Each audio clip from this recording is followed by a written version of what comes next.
Kot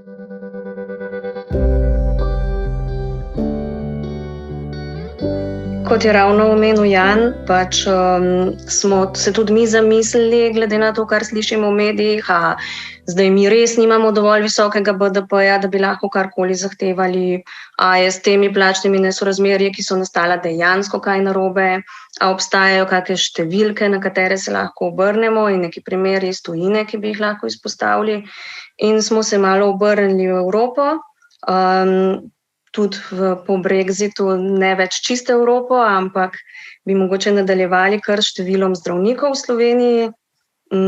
Jan? No, v Sloveniji vsi vemo, oziroma smo že velikokrat povedali, da je pač število zdravnikov eno najnižjih v Evropi in Evropski uniji.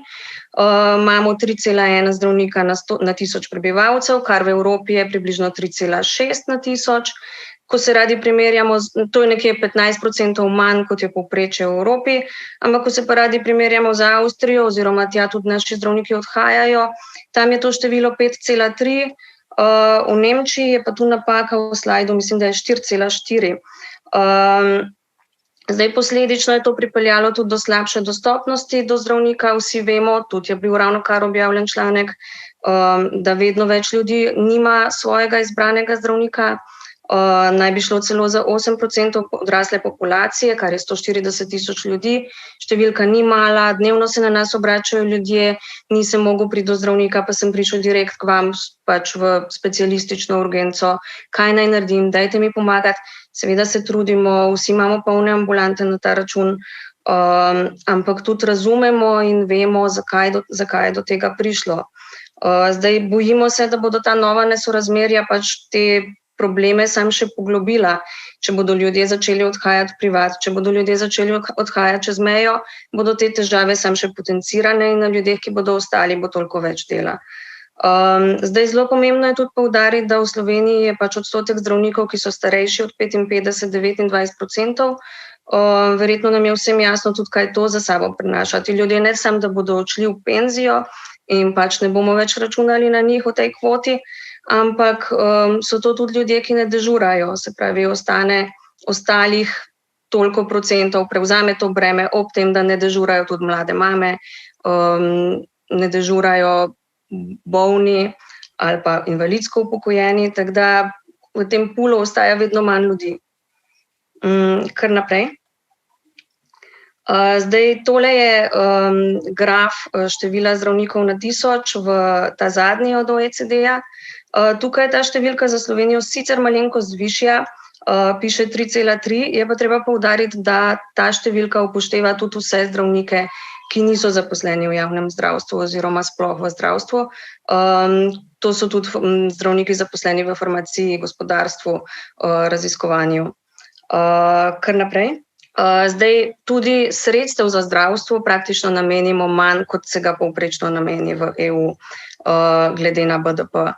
V bistvu primerljivi s povprečjem smo samo pri tem, kar se nameni za preventivo, kar bi v resnici rekli, da vsi namenimo malo.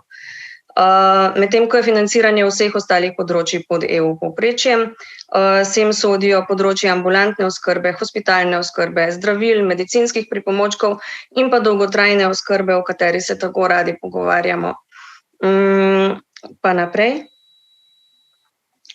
Zdaj, kot vemo, Evropska direktiva o delovnem času obstaja že zelo dolgo, od leta 2003, in v bistvu pomeni, da bi se naj opravilo maksimalno 48 ur na teden z nadurami, več pa le ob strinjanju delavca, oziroma v tujini je celo opt-out opcija, se pravi, ti moraš sam izstopiti iz tega režima. Kljub temu recimo države, s katerimi se v nadaljevanju primerjamo, Nemčija in Velika Britanija, tem direktivam zelo strogo v resnici sledijo. Tudi če ste spremljali zadnjo Tarčo, smo prosili dr. Trampuža, da bi malo razjasnil tisto plačo, ki jo je navajal z dežurstvi. V bistvu je on navajal plačo specializanta brez dežurstev, kar bi naj bila od 4000 do 5000 evrov. In potem z dežurstvi pa je v bistvu za njega pomeni 42 ur na teden povprečje, kar je za naše razmere v bistvu resnici zelo malo. Zdaj v Sloveniji, pač kar je seveda nemogoče, da bi tak delovnik v tej situaciji delali, obstaja nek maksimum 56 ur na teden, kar če preračunate na mesec, kar nanese. S tem, da se to povprečje tudi lahko računa na 12 mesecev. Tako da, ko potem greš še na dopust, pa tako naprej, hitro prideš tudi na 300 ur na mesec, kar domnevam, da vsak med nami pozna koga, ki jih dejansko opravi. In pač je trenutno nemogoče menda delo organizirati drugače številom zdravnikov, ki jih pač v tej situaciji trenutno imamo.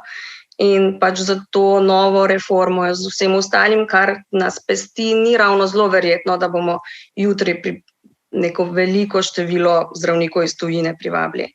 Zdaj, vrednotenje dežurnega delovnega mesta je opredeljeno v 32. členu ZSPJS. O tem mislim, da bo še kolega pozneje več povedal. Tam so opredeljeni tudi vsi dodatki, ker dežurno mesto ni dodatek, kot smo tudi slišali v Tarči.